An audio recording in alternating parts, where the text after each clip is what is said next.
Many young men and women entering college or university fear weight gain. Often, upon leaving the home environment, students will change their eating and exercise habits for the worse. Many people participate in athletics in high school, and their parents have at least some effect on the food they eat. The increased intake of unhealthy food and alcohol in college, coupled with a drop off in exercise, often results in a decline in the health of collegiate students. This problem has a name. Throughout the country, most students entering an institution of higher learning fear the freshman 15. Each student in this class probably has at some point worried about or planned for staying healthy in college. The issue is, while there are a lot of resources available on college campuses, like healthy food options, gyms, and fitness activities like intramurals, some students still don't take advantage of them. According to the study done by the NIRSA, the National Instrumental Recreational Sports Association, 79% of students use their recreation facilities at least once per week, and only 21% of students not using their recreation facilities. Of the students that were surveyed, almost 90% who visited the facilities spent at least 30 minutes per visit. Along with this, the NIRSA found that these recreation facilities and programs have increased the retention rate of the students, influencing them to continue attending their chosen college or university. Why is it that students don't take advantage of the resources that they have with the results that the NRSA has found? Another study shows us that students gain most of their weight during the first 2 years of college. On average, students gain 3.2 pounds during their first 3 semesters. Students often experience weight gain as they begin college because the environment is more conducive to weight gain and they are personally responsible for health habits.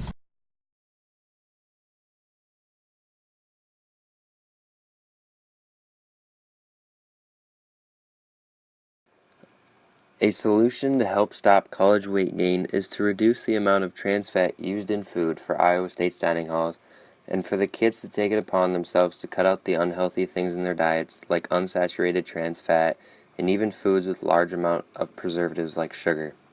Trans fat is a type of fat that has been chemically altered or hydrogenated, which is liquid fat turned into solid fat at room temperature. Using trans fat in products gives things a longer shelf life and also lowers the cost. But the cons outweigh the pros. Studies show that a daily intake of around 5 grams of trans fat gives us a 25% increase of heart disease and also plays a large role in weight gain. Studies also show that the Americas use the largest amount of trans fatty acids in their cooking oils, about 23%, whereas the European countries like Spain and Denmark use very little trans fatty acids, about 1 to 10%. Taking the nutrition facts from a small sample of the foods from one of Iowa State's dining halls, all of which contain saturated fat, just one cookie and a slice of pizza has 7.5 grams of the trans fat in it. You're already on your way to a 25% increase for heart disease. The high amount of trans fat is really not good for our bodies and can be reduced. An example of it being reduced significantly is the country of Denmark, where by law, they only allow a maximum of 2% of the total fat to be trans fat in any industrially produced food item, proving that it is a feasible thing to do.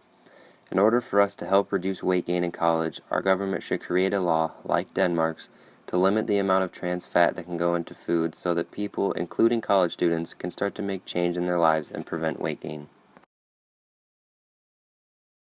Iowa State has already taken steps to help curb weight gain in college students. In many dining centers, there are signs above every food option that detail the health information of the food. These signs include calories, ingredients, and nutritional facts. While this is a good start, the number of calories doesn't mean much if you don't know how many you need per day or how to best consume those calories. One way to answer those questions is by creating a new mandatory class. If every freshman had to take a 101 class, where the focus was healthy eating and exercising, the percentage of students gaining weight would decrease, or at least they would gain less. The studies are out there to back it up too. A study conducted at an undisclosed large southeastern university used a class that consisted of both online and in-person sections that concluded with students losing weight on average.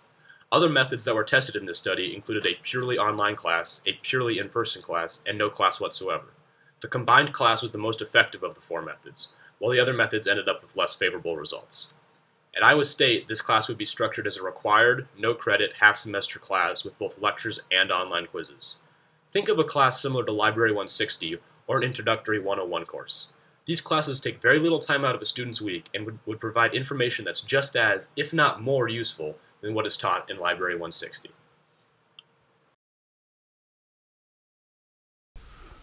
The major lifestyle changes that college students have to endure, combined with an increased intake of unhealthy foods, alcohol consumption, and a lack of exercise, often result in weight gain and a decline in overall health. As we've previously stated, weight gain is a major concern for many incoming college students. Leaving home to go off and attend university is an exciting venture for many young men and women. Unfortunately, however, college environments are extremely conducive to weight gain and provide the potential to inadvertently form poor eating habits. Although Iowa State has already taken a few minimal steps to guide students towards making informed eating decisions, much more effort is needed to address the problem.